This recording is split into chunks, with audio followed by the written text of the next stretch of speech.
Greetings and salutations, everyone. My name is Ange Kirikov, and welcome to my YouTube channel. Today, we're talking about my Week 5 running back rankings for the 2021 fantasy football season.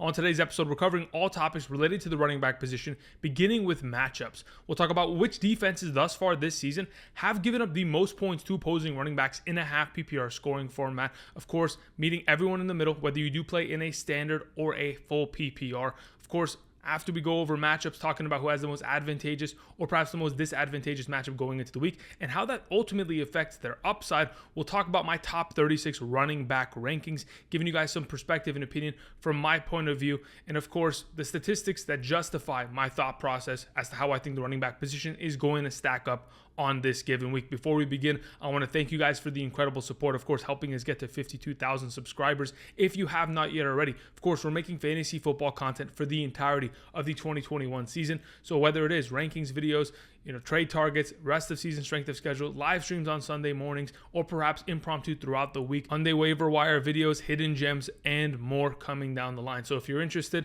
in trying to get some advice in terms of how to win a 2021 fantasy football championship, go ahead and click that subscribe button. Thank you very much. Outside of that, before we begin, if you guys have not checked it out already, I've been talking about Underdog Fantasy for the last couple of days, and we'll be continuing to do so, because if you are looking for another way to play fantasy football, perhaps you didn't draft enough teams this year and you just want to get in on the action, of course, you can go down to the description of the video and find my link down there and use promo code Andrew at underdogfantasy.com.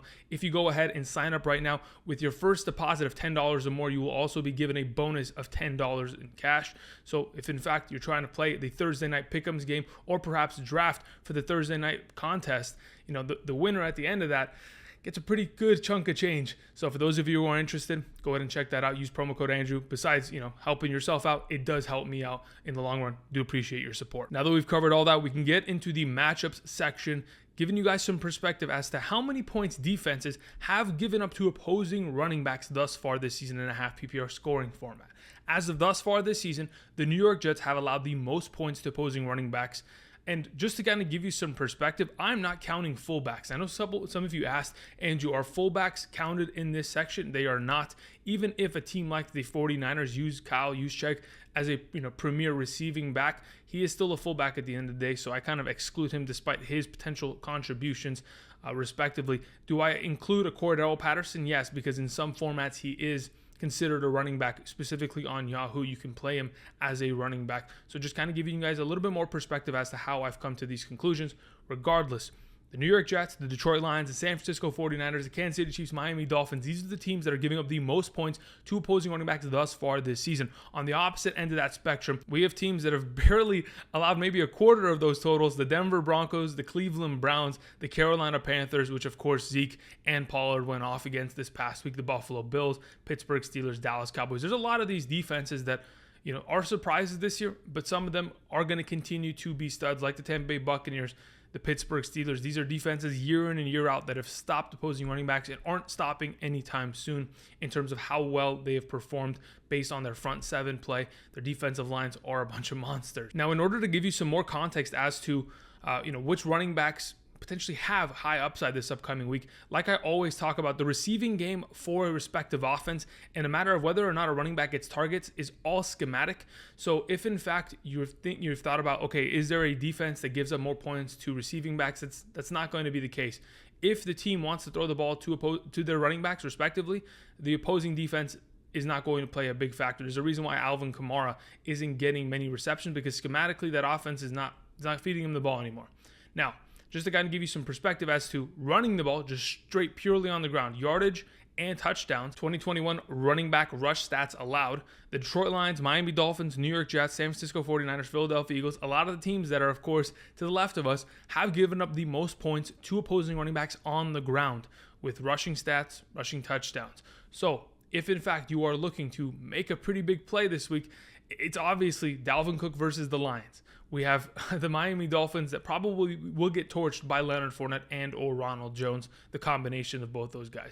The New York Jets have given up a bunch of points because they've played against some tough, running backs. Obviously, Derrick Henry this last week, but Cordarrelle Patterson, Mike Davis, they could have themselves pretty good weeks. The San Francisco 49ers, they'll be taking on James Conner, Chase Edmonds. Both of them had an incredible game on Sunday. So just kind of giving you some perspective. throw out the statistics. You can go ahead and use them as you'd like. Just wanted to go ahead and present these on screen because we will be referring back to them as the video persists. Because again, I mean, when you look at the opposite end of this spectrum, the Cleveland Browns have only allowed 20.3 total fantasy points to rushing yards. That doesn't bode well for a guy like Austin Ekeler coming off a Monday night game in which he was averaging like 7 yards per carry. Just putting it into perspective. Now we've covered that, we can go ahead and move on from our week 5 matchups at the running back position and get into our top 36 running back rankings. Do not forget, there are timestamps down below in the description of the video for those of you who are interested. And also do not forget, please, rankings are subject to change. I am posting this video on Tuesday.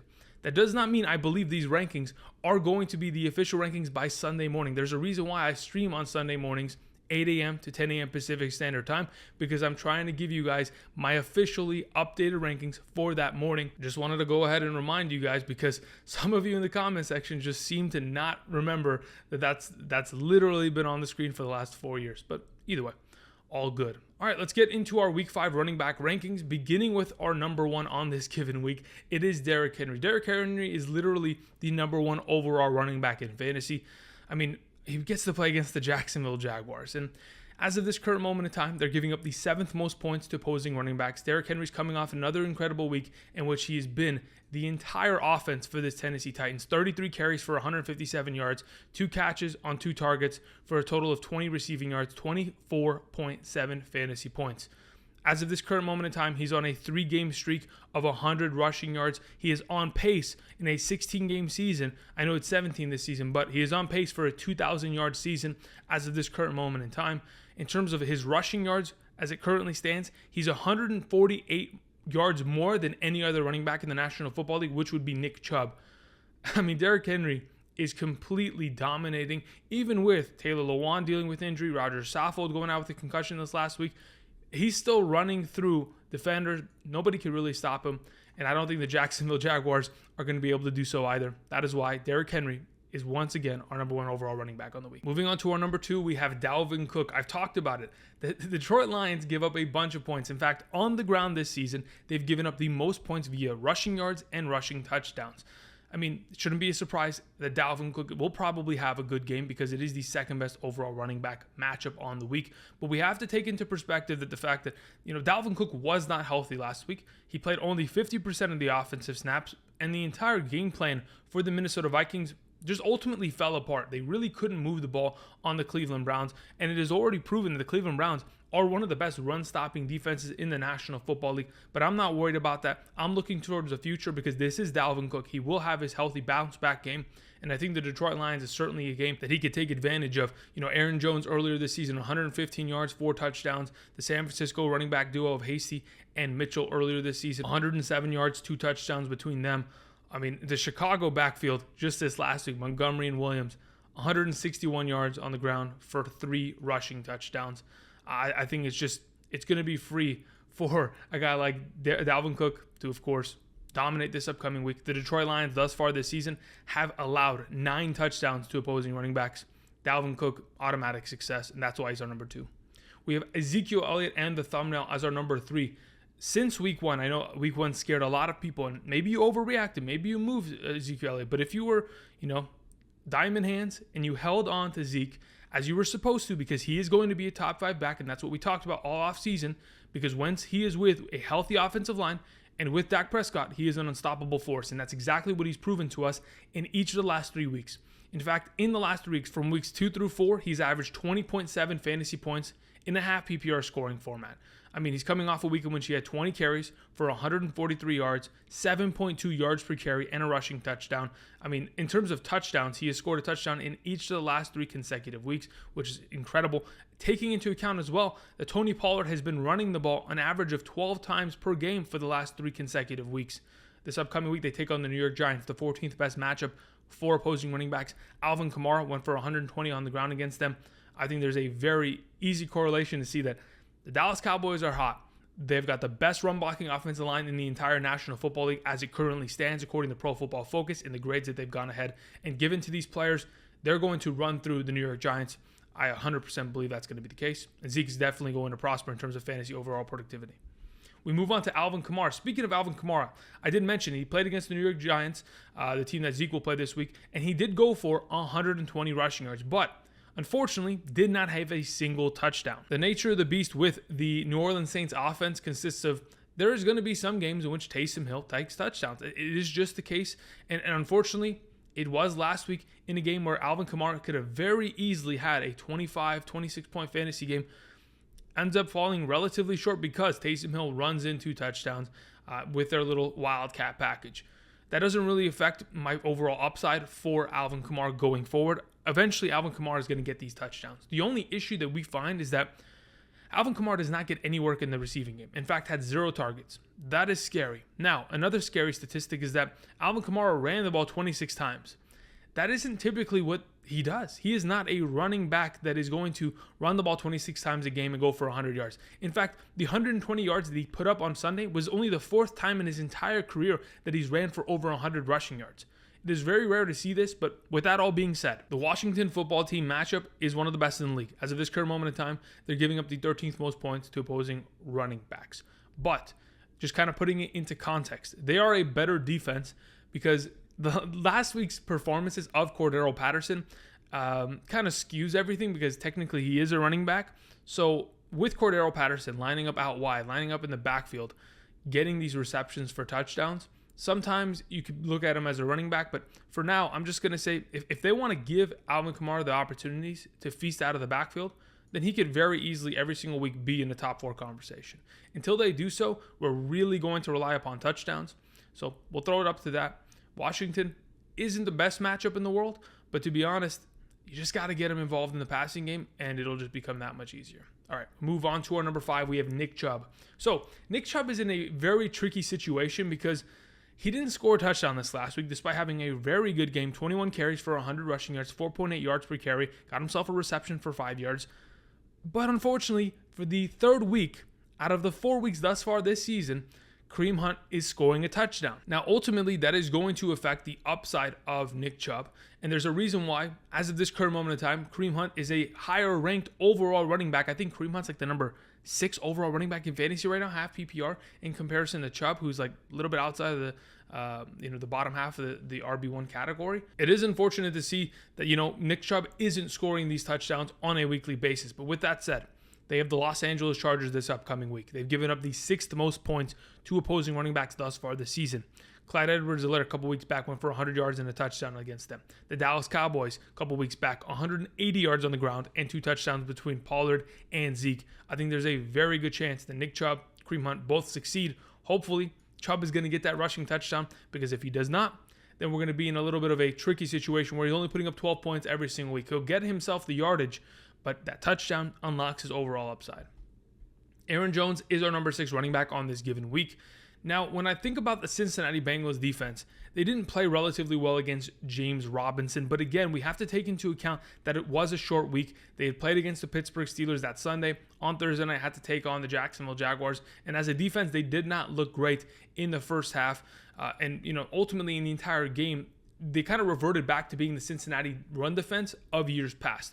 But I think that's going to change with 10 days of vacation pretty much recovering your body going into this Green Bay Packers matchup. I still think that Aaron Jones, he's a stud running back. We've talked about him being a guy that scores pretty much on average once per game throughout the last, 3-4 years since being with the Green Bay Packers. I think it started since 2018, like 32 touchdowns in 30 games, some crazy number like that. But as of this current moment in time, we knew that he wasn't going to score against the Pittsburgh Steelers. They really do not allow, touchdowns to opposing running backs. It's just a matter of what he's going to be able to do against the Cincinnati Bengals, who are among the bottom half of teams in terms of allowing points to opposing running backs. It isn't the greatest matchup, but I think with the offensive line, playing the way they have, even without Bakhtiari and their other offensive lineman that's hurt, losing Corey Linsley this offseason to the Los Angeles Chargers, I still think that this Packers offensive line looks good, and they're able to schematically do whatever they want and impose their will. There's a reason why A.J. Dillon had a monster game. If those carries go in the direction of Aaron Jones, because again, we're not trying to kill the clock with A.J. Dillon in the second half, I think Jones probably would have had himself just as good of a game as he typically does.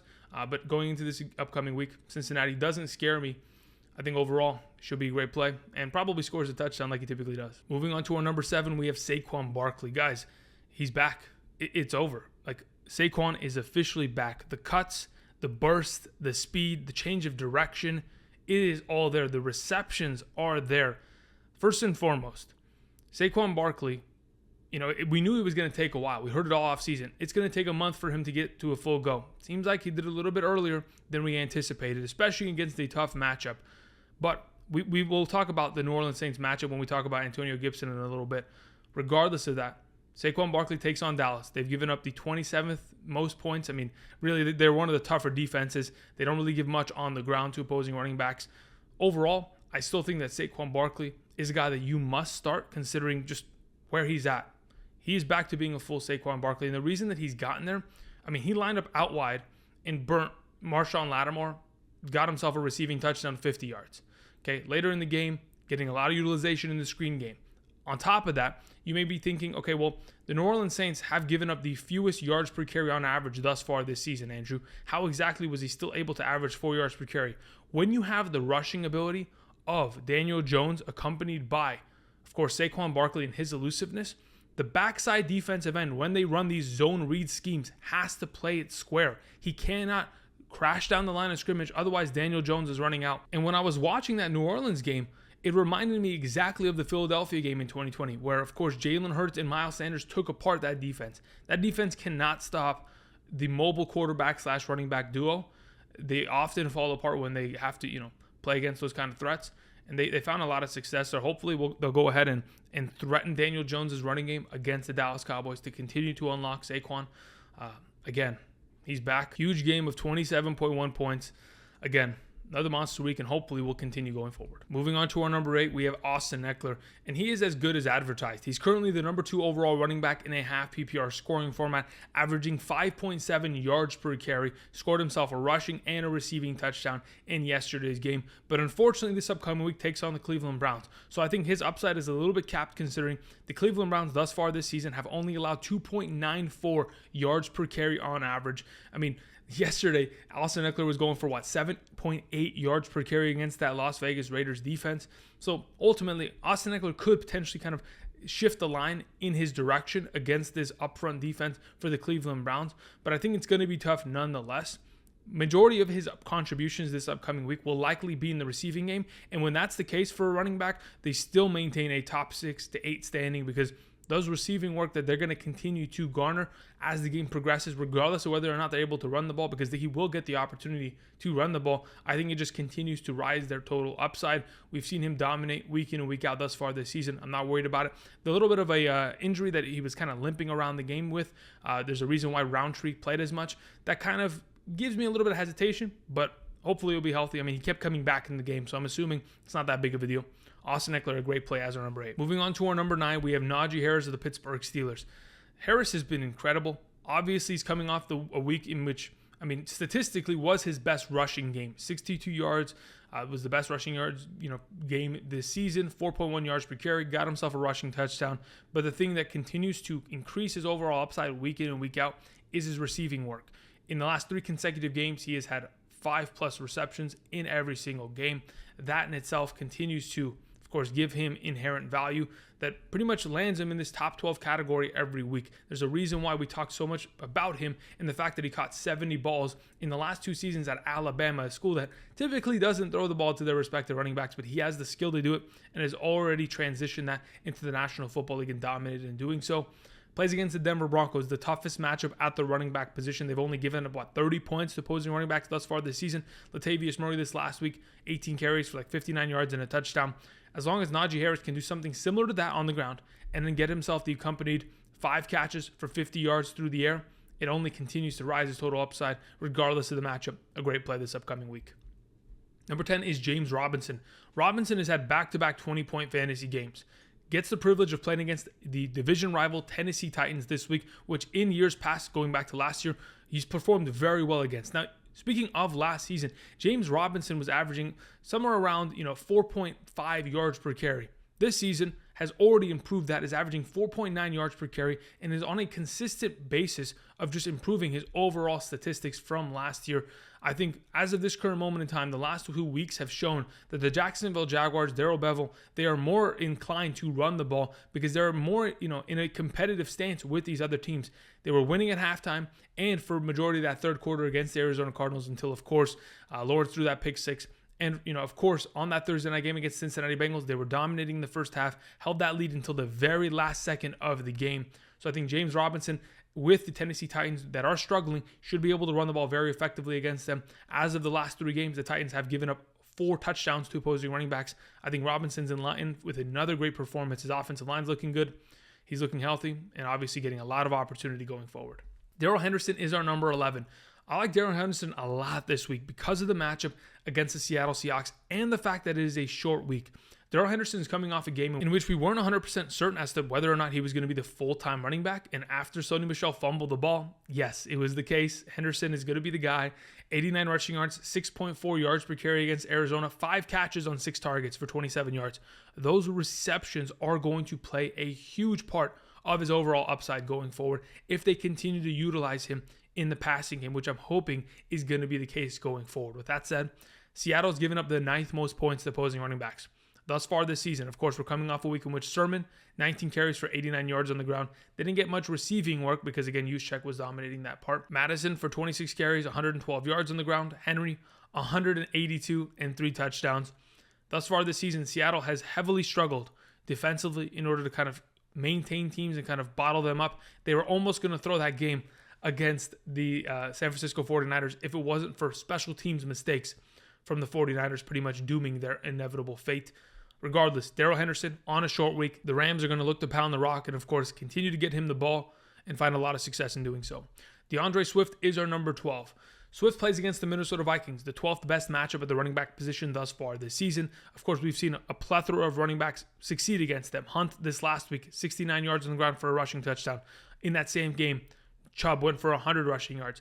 Chris Carson, a couple weeks back, 80 rushing yards and a touchdown. Joe Mixon, first game of the season, 127 yards on the ground and a touchdown. The matchup itself is golden. But the question is DeAndre Swift legit? He is a pretty good running back in terms of the games in which he has pop-off performances, but there's no middle ground. A lot of inconsistency. It's either 20 or 6. And that middle ground really does, burn us to an extent, because if in fact you're on the off week and you're not getting him in there when he is scoring those stud performances and he's giving you 6.9 points in a game in which the game script looked like it was supposed to be a full-fledged DeAndre Swift implementation, especially considering they were down 14-0 very quickly against the Chicago Bears this last week, it is concerning. With this all said, I think the game script this upcoming week against Minnesota will be tough. It will force Jared Goff to throw the ball in DeAndre Swift's direction. As of thus far this season, Swift has 23 receptions. To put it in perspective, that ties Mike Evans. So DeAndre Swift's getting a lot of usage in that receiving game. It's just a matter of, can he get more touches overall? Running the ball 8 times for 16 yards, 2 yards per carry, it's not going to cut it. I think the Minnesota Vikings matchup itself lends to his overall upside. Should be a great play, but you always got to be careful because, Jamaal Williams has dominated the groundwork in comparison to, of course, DeAndre Swift dominating the receiving work. But again, in a half full PPR, we'll take the receiver any day of the week. We move on to our number 13. We have Jonathan Taylor. Though Jonathan Taylor is coming off of the best game of his season thus far, 103 rushing yards and a rushing touchdown with a 6.4 yard per carry average. That's 2 weeks in a row in which he's averaged 6.4 yards per carry. I am still a little concerned because this offense still didn't look good. They got down to the red zone multiple times, and really Jonathan Taylor hasn't been utilized to the extent that I thought he would be. Jonathan Taylor has 7 rushing attempts inside the 5-yard line thus far this season, has scored 0 touchdowns in those opportunities. Playing against Baltimore this week, they were pretty much in the middle of the pack in terms of giving up points to opposing running backs. Not too worried about it. Again, this last week, the Denver Broncos were able to pretty successfully run the ball 16 times for 104 yards. I mean, if it wasn't for the Teddy Bridgewater injury, probably would have been more of a competitive contest and Denver would have ran the ball more. I think Jonathan Taylor's fine, but with Nelson out, with Eric Fisher not looking great, with their right tackle dealing with injury and them having to rotate, this offensive line has looked the worst that it's ever looked in perhaps maybe the last 3 years. So it is tough for me to project him having an incredible week automatically because yes, the touches are there. Touching them on 19 times is great. But we need to have that every single given week. We didn't see any utilization of Nyheim Hines this last week. So if in fact that starts to pop up in this matchup, it will diminish Jonathan Taylor. I still think he's an automatic play. Don't get me wrong. He's probably going to fall into the end zone, get himself 60 rushing yards. It's just his upside for an incredible game is a little bit limited with his offensive line not playing well and the defense that he is going up against. Kareem Hunt is our number 14. Kareem Hunt's a monster. Playing against the Los Angeles Chargers, we talked about it earlier. Dallas went for 180 and 2 on the ground with Pollard and Zeke. It's probably going to be the same case with Chubb and Hunt this week. And of course, we saw CEH go for 100 and score a touchdown against that defense a couple weeks back. Kareem Hunt is one of the most efficient running backs in the National Football League. There's a reason why he's averaging 5.4 yards per carry, coming off a week in which he had 69 rushing yards, had himself a rushing touchdown, 2 catches, 17 yards for 15.6 fantasy points. Thus far this season, he has scored 15 fantasy points or more in 3 out of the 4 contests because, again, thus far this season, he has scored a touchdown in 3 out of the 4 contests, pretty much vulturing the upside of Nick Chubb. In my opinion, it is the nature, the beast of this offense. They're going to run the ball more than just about anybody this season, except for probably the Tennessee Titans, because we expect Derrick Henry to probably have 400 touches this year with the amount of touches he's getting, not even on the ground, but through the air as well.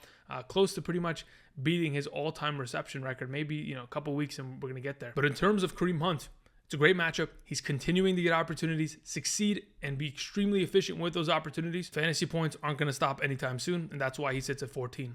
15 is Clyde Edwards-Helaire. I know it's a tough matchup. The Buffalo Bills have given up the fourth fewest points to opposing running backs thus far this season.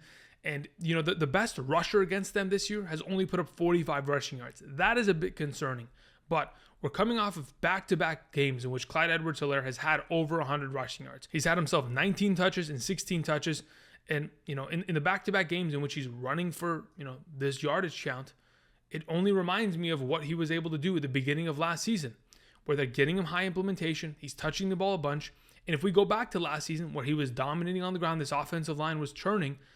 We go and we look at the matchup that they played against the Buffalo Bills, even in fact early Monday Night Football of last year. 161 yards on the ground, 4 receptions, 16.9 total half PPR fantasy points. I think we are possibly in line for another one of those kind of performances. I know, again, Buffalo has improved mightily, but when you have to take on Patrick Mahomes, when you have to take care of course, Tyreek Hill burning you, Travis Kelce, they're going to have Mecole Hardman, of course, Josh Gordon is coming out of nowhere. It's going to empty the box a little bit, and of course, Clyde Edwards is going to be able to dominate with the circumstances that he's currently given. We have Leonard Fournette as our number 16. I think this is probably one of the low-key best plays of the entire week. In my opinion, a must-start player. Leonard Fournette taking on the Miami Dolphins should be automatic success, considering how bad the Miami Dolphins have been all season long. They've given up the 5th most points to opposing running backs, top 3 in terms of giving up points on the ground via rushing yards and touchdowns. Thus far this season, Harris, 100 yards on the ground. The Buffalo duo, 108 yards on the ground for 3 rushing touchdowns. 2 weeks ago, we saw Peyton Barber go for his career high in rushing yards for 111 and a scoring rushing touchdown. And then we have Jonathan Taylor for 103 yards and a touchdown. Everyone's going for over 100 against this defense. I know Ronald Jones will be implemented, but based on the fact that Leonard Fournette had 20 carries for 91 yards, 5 targets, 3 receptions, 47 receiving yards, 15.3 fantasy points against the New England Patriots, I only think that he's probably going to have very similar numbers and maybe even accompany that with a touchdown against the Miami Dolphins. We have Chris Carson as our number 17. Now, my only concern about Chris Carson is, again, he's been relatively limited, getting about 10 to 13 touches per game in the last 2 games. In comparison to earlier this year, he was getting a little bit more. He was getting those goal line carries. He was getting more implementation in the receiving game. But unfortunately, I think he's been dealing with an injury. If he is playing on a short week and you're playing against the Los Angeles Rams, we all know that running backs have dominated against this team. David Montgomery, week 1, 108 in the touchdown. And then just this past week, we saw James Conner and, of course, Chase Edmonds completely tear apart this defense. 170 rushing yards and 2 rushing touchdowns between those 2 running backs. I think if Chris Carson's healthy and full go, he should be a great play. 100%. There's a reason why I have him here at number 17. So I see there's one of 2 potential outcomes here. Either Chris Carson's a full go and he's going to dominate against this defense because, again, this defense has kind of fallen apart and they really haven't been able to put it together on the ground in terms of stopping opposing running backs. And Chris Carson, again, typically does dominate against the Los Angeles Rams up front 7. I think there's a very good chance he does so. Otherwise, the other side of the coin is he gets very limited work. Alex Collins gets 10 touches, and we have to get lucky with Chris Carson scoring a potential touchdown on the ground or through the air. We move on to our number 18, Chase Edmonds. Speaking of a guy that went for 120 yards on the ground against the Los Angeles Rams. He was averaging 10 yards per carry against the Rams on Sunday. Of course, there's a reason why they were able to very easily beat that Rams defense up, and it had to do with, of course, Chase Edmonds unlocking a lot of the potential on the ground, getting himself 4 receptions as he typically does. It is the third easiest matchup on the season to play against the San Francisco 49ers. Of course, we've seen running backs going back to week 1 torch them through the air and, of course, on the ground. And I think there's a very good chance in which Chase Edmonds is given the opportunity, but whether or not he ends up scoring a touchdown is not the ultimate factor as to whether or not he succeeds. We don't have to worry about him, doing that in comparison to a guy like Chris Carson. In my opinion, Chase Edmonds, he's the third. To be honest, in terms of rushing, yes, he's the third option to score a touchdown. James Conner, Kyler Murray, then Edmonds. But in terms of just scoring down in the red zone, unless this guy's going to catch a 30-yard pass and go to the house, he is not scoring a touchdown this season. There's too many, great threats with DeAndre Hopkins, Max Williams, AJ Green, Christian Kirk, Rondell Moore. There's too many other options in this offense to think that Chase Edmonds could score on a weekly basis. But luckily, he's averaged 99 yards per game, whether it is on the ground through the air combined, and 5 receptions per game this season. I think as long as he can, continues that number, that's 12.4 fantasy points on average. I think, in my opinion, those numbers are going to continue. He has the potential upside of scoring a TD, but his baseline numbers itself pretty much maintain him at this spot. Moving on to Antonio Gibson as our number 19. All right, so here's the thing about Gibson. Plays against the New Orleans Saints. I will always talk about it. They're one of the best run-stop defenses in the National Football League, next to Tampa Bay, of course, Cleveland as of late, and Pittsburgh. They've currently given up the fewest yards per carry on average thus far this season with 2.86. But with that being said, running backs who are studs, specifically top-tier running backs, McCaffrey and Saquon, both dominated against this defense. Like, purely dominated. McCaffrey, when he played against them in week 2, 24 rushing attempts, 72 yards of rushing touchdown, 5 receptions for 65 yards. Barkley this last week, very similar numbers, not as much opportunity, but similar numbers nonetheless. 13 carries for 52 yards and a touchdown on the ground. 5 catches, 74 yards, and a receiving touchdown. Both these guys went for over 23 fantasy points in the matchup, and I absolutely think that there's a possibility that Antonio Gibson can get there. It's just a matter of whether or not he's going to get that PPR unlocked work. But getting 2 receptions for 12 yards isn't going to be the case. We're going to need him to get that work that J.D. McKissic typically does, but unfortunately, I don't think that's in line for him this week, but there's so many other receiving options in this offense to, of course, potentially take away targets from his direction. In my opinion, Antonio Gibson most likely doesn't get that incredible performance, but nonetheless has great opportunity behind a good offensive line. I know Brandon Scherff is dealing with an injury. Hopefully we'll be able to play this week. Nonetheless, Antonio Gibson, a great option this week. Yes, a tough matchup, but he's talented enough to pretty much battle through it and score some fantasy points. We're moving on to our next running back. We have Damien Harris. Now, here's the thing about Damien Harris. In the last 2 weeks, he has had a total of 10 carries. That in itself is ridiculous. Of course, considering he's coming off a game in which he had 4 carries for -4 rushing yards. Are we surprised? No, there's a reason why I told you guys not to play him. The Tampa Bay run stop is legit, and it's not a joke. But this upcoming week takes on the Houston Texans. As boy, is that going to be an easy matchup. Nick Chubb, 95 yards and a touchdown against them. The Buffalo duo this last week, Singletary and Zack Moss, 140 on the ground. Zack Moss scoring that rushing touchdown between the two of them. Absolutely are going to be probably dominated by the running attack of the New England Patriots. We have seen the Patriots give Damien Harris 23 rushes on the ground. Damien Harris this last week ran the most routes he has had in his career in a singular game, with, of course, James White being out. I know Brandon Bolden's getting a lot of work, but Damien Harris could very easily go for 100 yards, go for a rushing touchdown, and be an even better play than the number 20 overall running back based on the matchup itself against the Houston Texans. But I'll go ahead, give the benefit of the doubt that he may not score that touchdown, but the yardage itself will get him to the point of being in this position, and that is why I have him as our number 20. We have number 21, Josh Jacobs, playing against the Chicago Bears. The 20th best matchup at the running back position. Again, that's not the greatest thing, but as of this current moment in time, I do have a lot of excitement for the potential of Josh Jacobs going forward.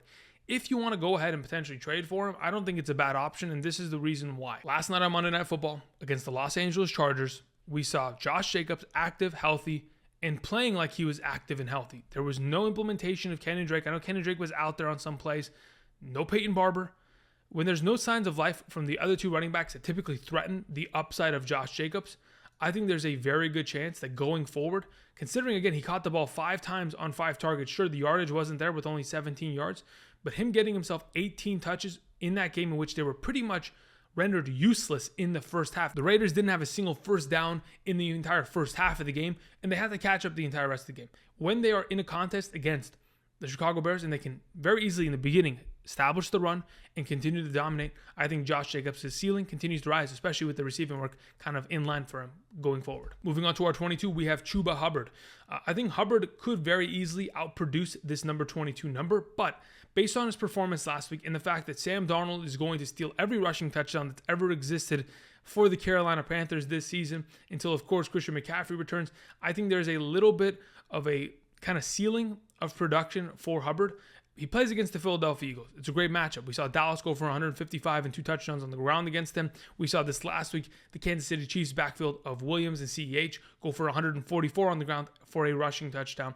So in my opinion, that was also included with that little shovel pass. If you go ahead and add that, that's 2 touchdowns from running backs against the Philadelphia Eagles in back-to-back weeks. So with that said, there's always a potential that Hubbard gets the opportunity like he did last week, 15 touches, maybe more. He was averaging 4.4 yards per carry against a pretty stout, overall Dallas Cowboys defense. Playing against the Eagles should be relatively easy. In terms of grades via PFF, in terms of run stopping as a team, the Eagles are amongst the bottom 5 in the entire National Football League. And I think the Carolina Panthers could very easily get themselves in a good game script here, running the ball in the second half, and very easily getting Hubbard the opportunities he needs down on the goal line with the attempts he's been given. Moving on to Cordarrelle Patterson as our number 23. Cordarrelle Patterson somehow, some way is the number 3 overall running back in fantasy. Did I anticipate this? No, I don't think anybody did. The fact that this man scored 3 touchdowns on 5 receptions last week is just insane. 5 catches, 82 yards, 3 receiving touchdowns, 32.1 fantasy points. I mean, what are we doing? Cordarrelle Patterson is an unstoppable force in this offense. And now he gets to take on the best matchup at the running back position against the New York Jets. I mean, the Jets gave up 157 and a touchdown to Henry. The running back duo in Denver, 90 on the ground for 2 rushing touchdowns. But, we know that Cordarrelle Patterson, he isn't a natural running back. I mean, yes, the first play of the game, he was the starting running back on the field. That's why I'm not talking about Mike Davis anymore. Mike Davis will be talked about later in the video, but Cordarrelle Patterson started the game as a starting running back. Then he proceeded to line up out wide, score a big touchdown.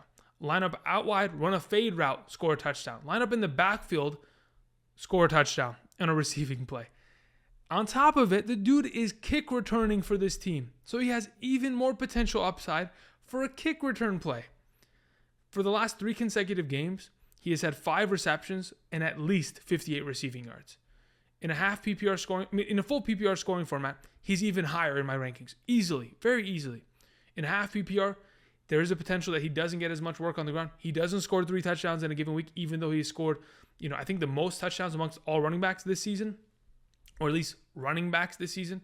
Nonetheless, holy moly, Cordarrelle Patterson has been great, and that's why he's our number 23. Moving on to Damien Williams as our number 24, with David Montgomery officially being out with, I think they said 3 to 5 weeks.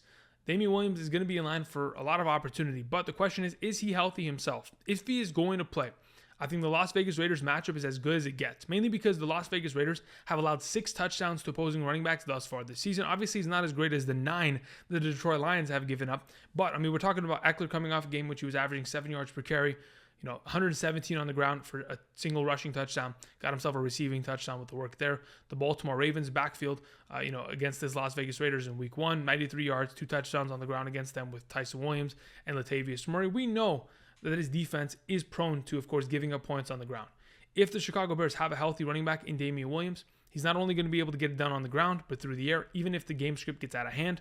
He's a great play, and in my opinion, a solid RB2 this upcoming week.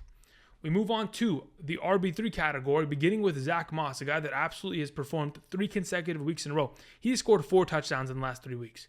He has been incredible and takes on a great matchup against the Kansas City Chiefs, giving up the 4th most points to opposing running backs. And they themselves have given up 6 touchdowns to opposing running backs this season. And that makes me think, well, here comes another touchdown for Zack Moss, coming off a week in which he was averaging 4.4 yards per carry. In my opinion, the entire scheme or potential game plan for the Buffalo Bills this week shouldn't be, hey, let's outscore, Mahomes and try to put up points in bunches and just throw the whole time. You got to keep the ball away from Mahomes. Keep him off the field as much as you can. Tire out that, respective Kansas City defense that cannot stop the run, and use your running backs. If they go ahead and successfully are able to do that, then Zack Moss should be a great play this week, as he has been for the last 3 consecutive weeks for fantasy managers. In my opinion, Zack Moss, a great play. Sits here at number 25 pretty safely, in my opinion, even with Devin Singletary getting a lot of touches and being efficient himself. Moving on to our number 26, we have Trey Sermon. Trey Sermon, for the last 2 weeks, has been the starting running back of this offense, has gotten very little work in the receiving game, but was able to get himself 4.7 yards per carry for 89 yards. We know Kyle Juszczyk is the receiving back for this team until, of course, we see Jeff Wilson come back or maybe Elijah Mitchell come back. With, of course, so many running back injuries, Trey Sermon has pretty much been relegated as a guy that he's going to get touches in a very potent offense that loves to run the ball. They take on the Arizona Cardinals. We saw, of course, Dalvin Cook go for 131 yards on the ground. J-Rob, 88 and 1 touchdown. Henderson, this last week, 89 yards on the ground.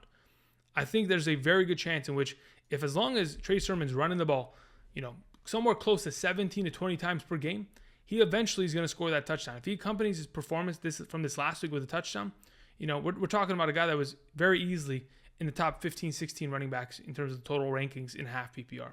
So I think the offense pretty much is accustomed to him at this point. He's getting more reps, more opportunity, and hopefully as they progress in a good matchup, should be able to put up some points here. We have Latavius Murray as our number 27. Playing against the Indianapolis Colts typically isn't the easiest thing in the world, but when Latavius Murray is dominating in terms of touches on the ground, I expect him to be able to score a touchdown once again. There's a reason why he has scored 3 rushing touchdowns this year alone. And as of this last week, playing against Denver, it was one of the tougher matchups. Still got himself 59 rushing yards, a rushing touchdown. But the number one thing that kind of was the overarching theme of as to why Latavius Murray going forward, in my opinion, is going to be the leader of this committee. And again, we've talked about it in the past. Being the leader of this backfield committee, whether it was, Mark Ingram in years past, or it was it was supposed to be J.K. Dobbins, but was J.K. Dobbins at the back end of the 2020 season? When you're the leader of this backfield, I don't care if there are other guys touching the ball. There's a reason why Gus Edwards for the last 2 years ran the ball 10 times per game on average. So just putting it in perspective, do not worry about, Le'Veon Bell and Devontae Freeman. Tyson Williams didn't even play this last week. Latavius Murray is going to be the full-time, starting back for this team, getting the goal line carries, and in my opinion, has a lot of innate value going forward. We have Mike Davis as our number 28. It's the easiest matchup in the week. The New York Jets have given up the most points to opposing running backs. Again, Henry just brutalized them with 157 yards on the ground and a rushing touchdown, a couple receptions. Unfortunately, Mike Davis looks terrible. 13 carries for 14 yards against the Washington football team. But like I mentioned it in regards to Alvin Kamara, this matchup and the running backs that go against the Washington football team all know that they are very good in terms of stopping the run in comparison to stopping the pass. So again, I'm not going to put it against Mike Davis. He was still able to get himself his first touchdown of the year with a reception. So okay, fine. He got himself his 9 points again. I expect him to probably do the same. 9 points this week. That's why we have him at number 28. If he's able to score a touchdown, even better. We move on to James Conner as our number 29. If James Conner doesn't score these touchdowns, he is very easily a 6-7 point running back. Okay, that's fine. We'll take that. But I do expect him to maybe even score a touchdown maybe every week from here on out. There's a reason why Kenyon Drake had so much value. It's because his offense is potent, scoring, getting down in the red zone, and you can't have, Kyler Murray tricking people on the goal line trying to run it in every week. It's just not going to work. So if James Conner in back-to-back weeks scoring 4 touchdowns has told me anything, it's that he is, of course, the goal line back for this team, and he should find more success as we progress throughout the weeks in a very advantageous matchup against San Francisco. Miles Sanders is our number 30. Taking on the Carolina Panthers, prior to, of course, Dallas running all over them, was a tough matchup. But Dallas, 210 yards on the ground and a rushing touchdown from the contributions of Zeke and Pollard, makes me think, maybe Sanders can get something done. But that's probably not going to be the case because Kenneth Gainwell is there. Because, Miles Sanders coming off a game in which he had 7 rushing attempts for 13 yards, 1.9 yards per carry on average. The week prior, didn't run the ball until the second quarter, only had himself a handful of rushing attempts. The opportunity is not there for Miles Sanders to currently succeed. I know the offensive line is dealing with injuries, but truly, I'm not even kidding. The Carolina Panthers run defense is not that good. If this offense can very much so commit to the idea of running the ball and have the offensive line buy in and can at least get some of their pieces back this week, maybe their left tackle comes back, they can move Dillard and kind of figure something out. If that's going to be the case, I think Sanders could be a good play. But again, 30 is his cap ceiling in terms of production. That's why I leave him here. Samaje Perine is our number 31. With Joe Mixon potentially being out, I think the Green Bay matchup isn't the worst in the world. This team loves to hand their respective running backs the ball. I know they have Chris Evans in that backfield. There are other guys that could be touching the ball, but if in fact we do not see Joe Mixon playing for them this week, Samaje Perine's the guy, and I'm pretty confident playing him as a RB3 must play if in fact I need him as a flex option or I'm dealing with injuries and need him as an RB2. I'm okay with that in this scenario.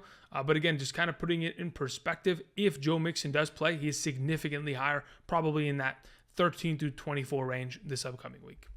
We move on to Jamaal Williams as our number 32. Jamaal Williams is obviously the running back for this team. He is running the ball more than DeAndre Swift. That is, by far and away the case. 14 carries, 66 yards, 4.7 yards per carry on average this last week. Didn't get any work in the receiving game. That is where they're splitting these two. DeAndre Swift is the receiving back and Jamaal Williams is the running back. As of this current moment in time, Jamaal Williams is filling the Melvin Gordon role, while of course the Austin Ekeler role is picked up by Swift. That's why Swift has so much more potential upside and value, because unless, of course, Jamaal Williams is scoring touchdowns, he's likely going to be a little bit of a lesser play because of that, point per reception going in his direction. It's a great matchup against Minnesota. I think Jamaal Williams could very easily score with the amount of touches he's getting. It's just a matter of whether this offense can get down into the red zone to give him said opportunity. We move on to Devin Singletary as a number 33. Kansas City's matchup's great. He's coming off another great week in which he averaged over 5.6 yards per carry, 79 yards on the ground, a couple receptions. The touchdowns are not going to go in his direction. So at his very, ceiling of play, unless he's going to get a huge play for, a 30-yard touchdown or something of that extent, he is a 7, 8, 9, 10-point running back. And that's why we have him as our number 33. Melvin Gordon is our number 34. Pittsburgh. Again, I don't want to play running backs against Pittsburgh. He's splitting carries 50-50 with Javonte Williams. I don't trust any of these running backs, but if I have to trust one of them, and if I have to trust one of them to be the goal line back, it would be Melvin Gordon. It would be Melvin Gordon to maybe break out a huge run, and that's why we have him at 34. But I'm very hesitant on even throwing these guys into my lineup because there are far too many better options going into this upcoming week.